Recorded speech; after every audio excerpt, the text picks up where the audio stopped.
Hey everybody, this video is to take you through setting up your dystopian book club thought log. So when you think about a thought log, here are some images that come to mind. A thought log is a specific way to document every one of the thoughts that are going on in your head while you read. Some people like to refer to these as annotations, but when you think about a thought log, it's even a little bit deeper than that. What you are going to be using this thought log for is not simply to track your own reactions and thoughts as you work your way through your novel, but it is also to make sure that you are prepared for and have material for conversations that you are going to be having with your book club.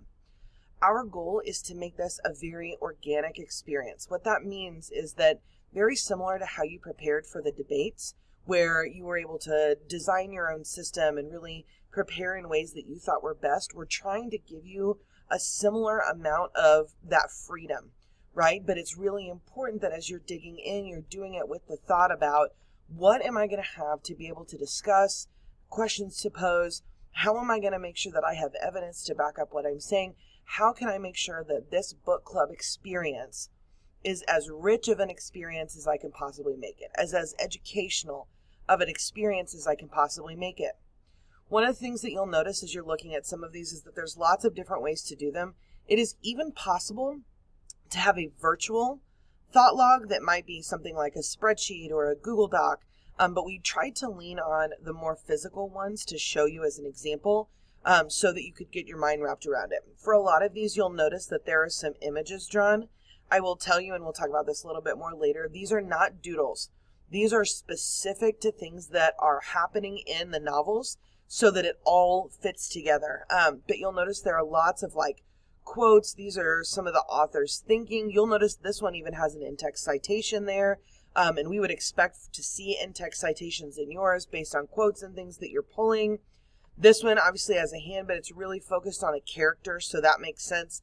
Same thing here with this one. The what's on my mind, this is a character and all of the things that they are thinking and feeling. I thought that one was really great.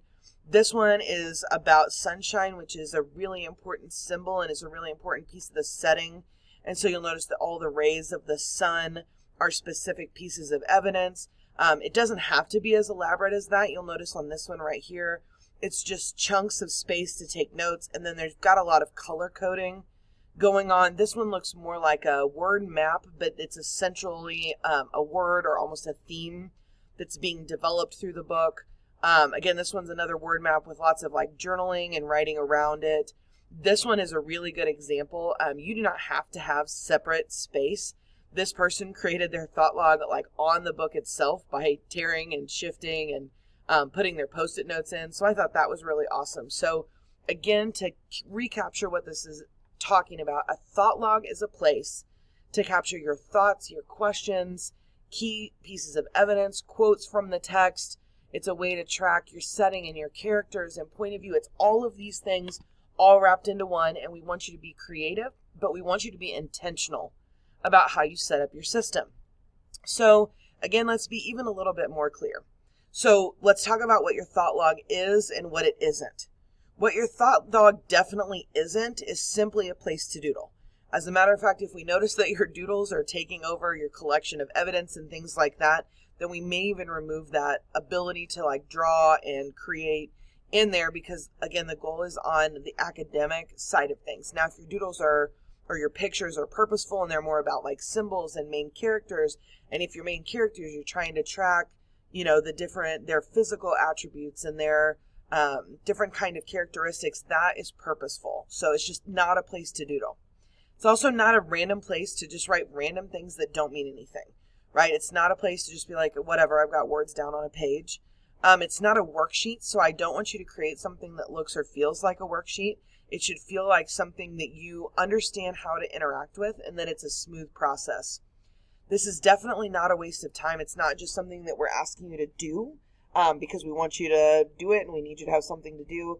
This is something that is, again, really purposeful, and it's all about preparing for your book clubs. It is not hyper complex or intricate, okay? It's not a crazy detailed note-taking thing. If your system that you create is so overwhelming for you that you can't keep up with it and you don't know what to write where, then that system really isn't working for you. So don't make it crazy complicated. And then it's definitely not optional. We need everyone to do this. And part of the beginning of your week next week, where you're working with Miss Haddad in your book clubs, she's going to be coming around and you're going to need to be able to justify why you organized your thought log the way that you've organized it. We may even come around and ask you some questions about that today. So here's what your thought log is. It's, again, a place to gather information that answers our essential questions. We'll show you those in a second. It's a place to gather thoughts that stand out to you, amazing quotes from the book, passages that showcase important ideas, questions you like to ask your book group, etc. There's like no limit to what this can look like. It also is an organized space with specific organizational method, one that you should be able to articulate so that you can quickly access what you need.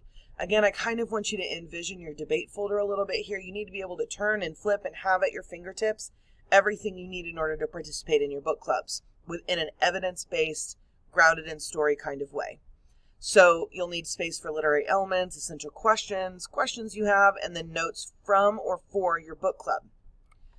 So now that you understand what a thought log is, you are going to create yours. Now, you're not going to have a ton of time this morning or this afternoon, whenever it is that you're working on it, but you are going to need to go ahead and devise this organizational system. You need to make a choice. Am I going to lean on Post-it notes?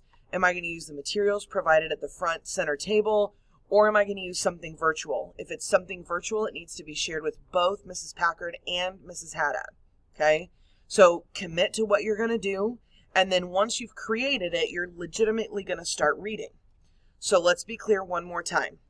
Your thought log needs to have space for. So in your organizational system, you need to have space for each of our essential questions with plenty of room for follow-up. There will be follow-up questions to each one of these. And you need space to collect ideas and quotes and answers and questions underneath each of these or with each of these.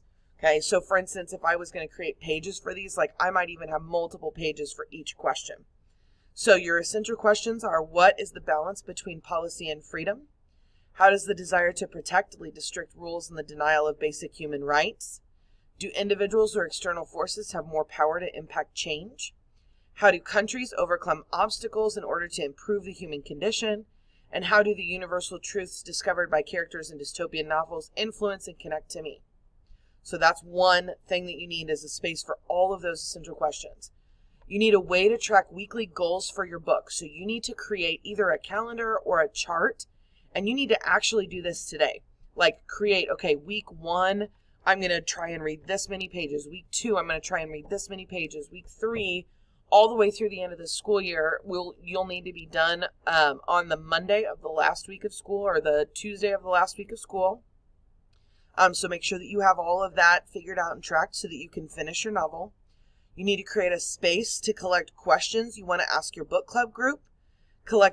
A space to collect your favorite quotes and or quotes that help you to understand the theme of the book. And then you need a space to journal or write reflections about your book. Okay? If you've got that created, then you're in a good space. So what I need you to do right now with the few minutes that remain is choose your system and create your collection. Create your thought log. If you need more time for this, if this chunk of time is not enough, we will expect you to use Life Ed this week in order to finish creating it. We can't wait to see what your thought logs look like, and we're even more excited to see how your book clubs act and feel as a result of all your work.